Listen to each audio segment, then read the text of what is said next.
Hello everyone, my name is Kenton Kivestu. I'm an ex-BCG consultant, an ex-Googler, and the founder of RocketBlocks, an online platform that helps candidates prepare for case interviews. In today's mini lesson, we're going to kick off a brand new series on how to approach various different aspects of the case interview itself. So we'll do a segment on how to start off strong, on how to conclude well, on how to deep dive into information that's provided, on how to go through mental math, etc. And for each of those segments, what we're going to do is we're going to look at an example of a candidate doing a really great job, a candidate doing an okay job, and then a candidate doing a pretty poor job. And we're going to be able to compare and contrast and really see what makes a difference. So let's go ahead and jump in.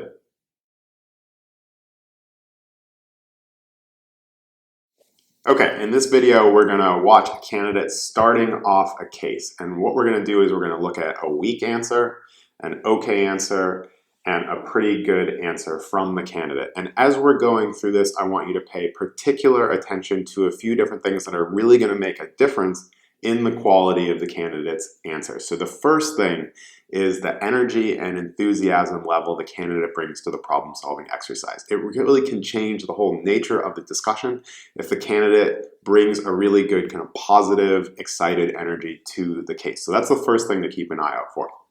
The second thing to pay attention to that's important throughout a case, but really particularly important at the beginning of the case, is that the candidate asks targeted, prioritized questions. The interviewer is going to want to see that the candidate's really probing for more information that's going to help him or her get off to a good start on the case, and that they're not just asking scattershot random questions. So pay attention to that.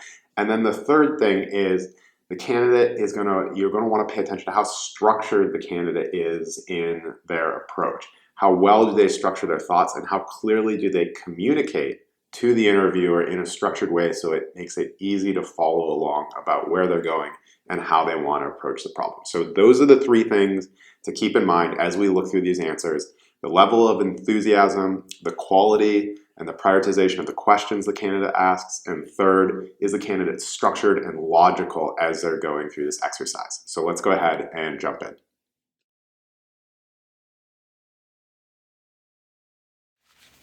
Welcome, Kenton. Thanks for having me.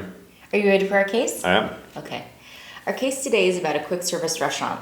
They're focused on their foot-long sub sandwiches, and they're interested in getting into the breakfast market.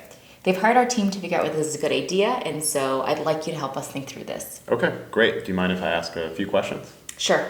So have any of their competitors in this space, like Quiznos, have they started to offer breakfast? No. Okay. And how about for our particular client, the QSR, have they figured out what they would offer yet for breakfast items? They've said they have a general idea for the types of things they want to do, but they haven't done a final selection yet. Okay, got it. Thank you. Do you mind if I take a few moments just to structure my thoughts? Of course. Okay. Great. So what I'd like to do for this is to analyze whether or not they should our client should enter the breakfast space. And to do that, I'd like to spend some time looking at the finances to see if they can make things work from a financial perspective. And then I think we should also look at the operational considerations, for the new menu items that they would have to offer. And then I think we also need to spend some time looking at marketing. So that's really how I'd like to structure things and walk through this. Okay. Great. Welcome, Kenton. Thanks for having me. Sure. Are you ready for our case? I am. Okay. Our case today is about a quick service restaurant. They're known for their foot-long sub sandwiches, and they're thinking about venturing into the breakfast market. They've hired our team to figure out whether this is a good idea, so I'd like you to help us think through this. Okay, great. Can I ask a few questions before we get started? Yes. Okay. Are they focused on any particular markets, like geographically? The U.S. primarily. Okay. And how about what is their primary goal with this effort? Are they trying just to drive incremental revenue, or are there ancillary concerns? The key goal is to drive revenue by 10%.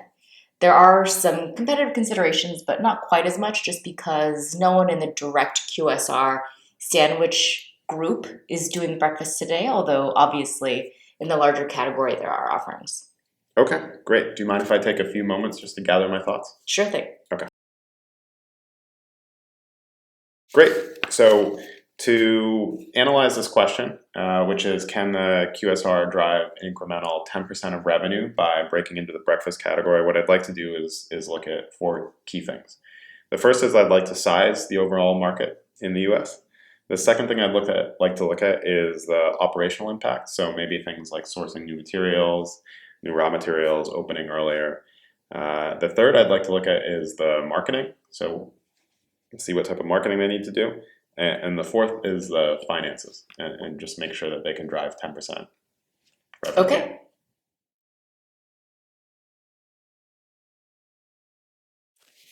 Welcome, Kenton. Thanks for having me. Are you ready for our case? I am. Okay. Today our case is about a quick service restaurant. This particular QSR is known for their foot-long subs, Okay. and they're thinking about whether they should break into the breakfast market.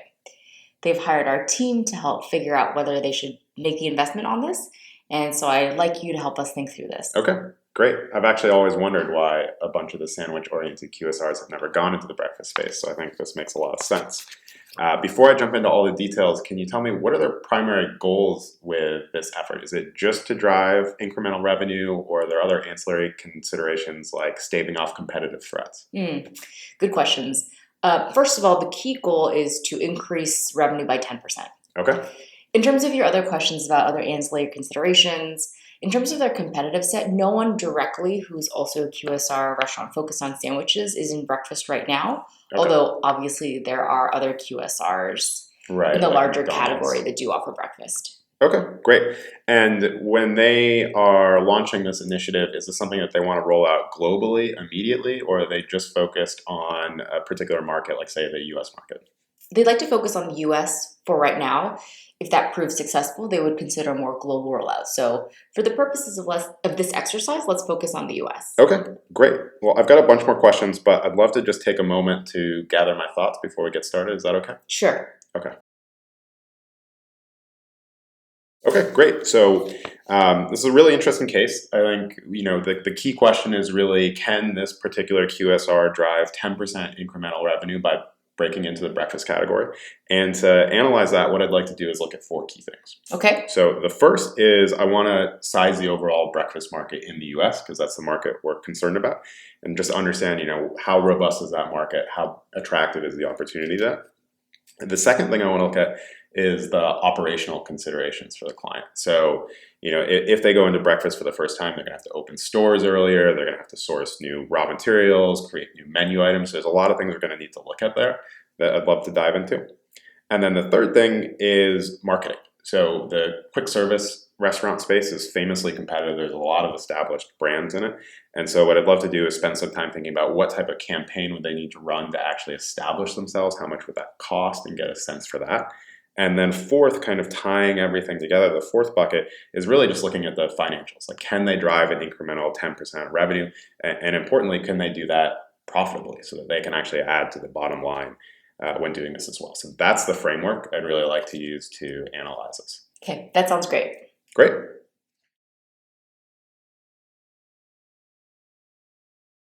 Okay, so let's go ahead and critique the three answers that we just saw.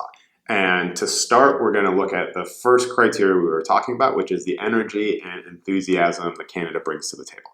In the very first answer we saw, the candidate doesn't bring a lot of energy and enthusiasm. He sort of quietly listens to the prompt. He doesn't seem particularly excited or engaged or demonstrate any level of kind of intellectual curiosity while thinking about the problem. So really not great.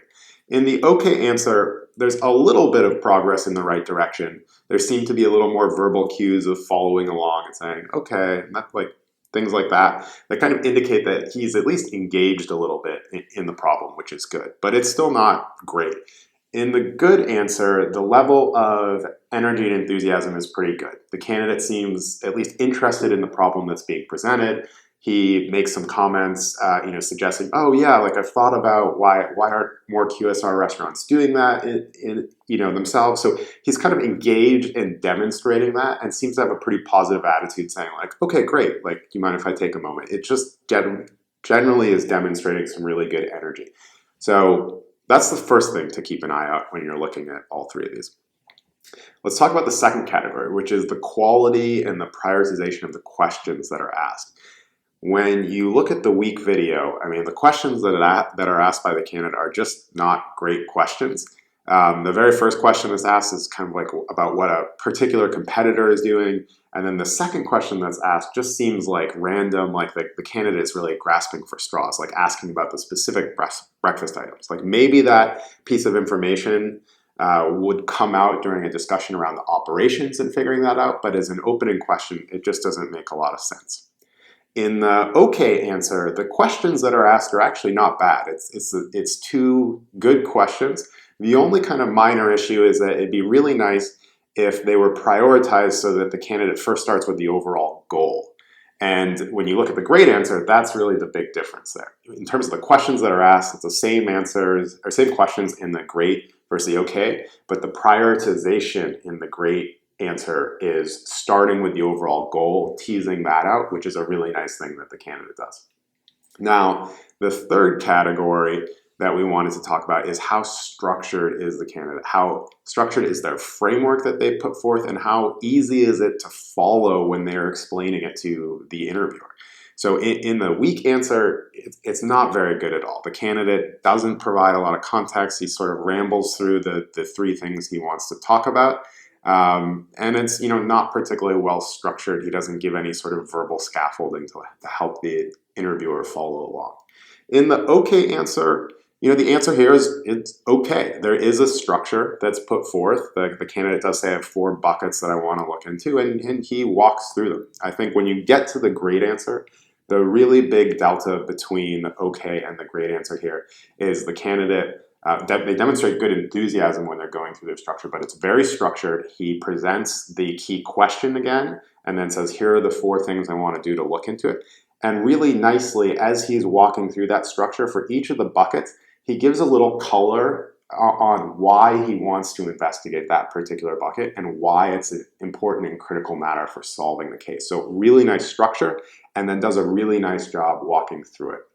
So when you put all these things together, the level of enthusiasm that the candidate brings, the quality of questions and their ability to prioritize them appropriately, and then how structured they are in the approach that they propose to walk through, and how do they actually communicate that structure in a nice, logical way to the interviewer, that's really where you see the difference in these different answers shake out.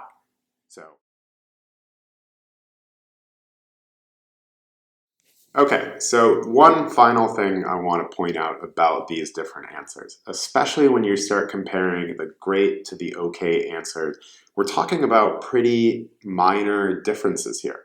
And as you compare those answers, one of the things you'll notice is that some of the content of the answers is quite similar. The same questions are asked, the same buckets are proposed, but the great answer really does stick out, again, because of the level of energy and just the little details of like explaining why the candidate wants to look into certain buckets and how those matter for the case, that really tie the whole answer together and make it look really great. So thank you again for watching. Again, we're going to have a bunch more videos coming up in this series. If you haven't subscribed to our channel yet, please do so below. There's a big red button, and we look forward to seeing you soon. Have a good day.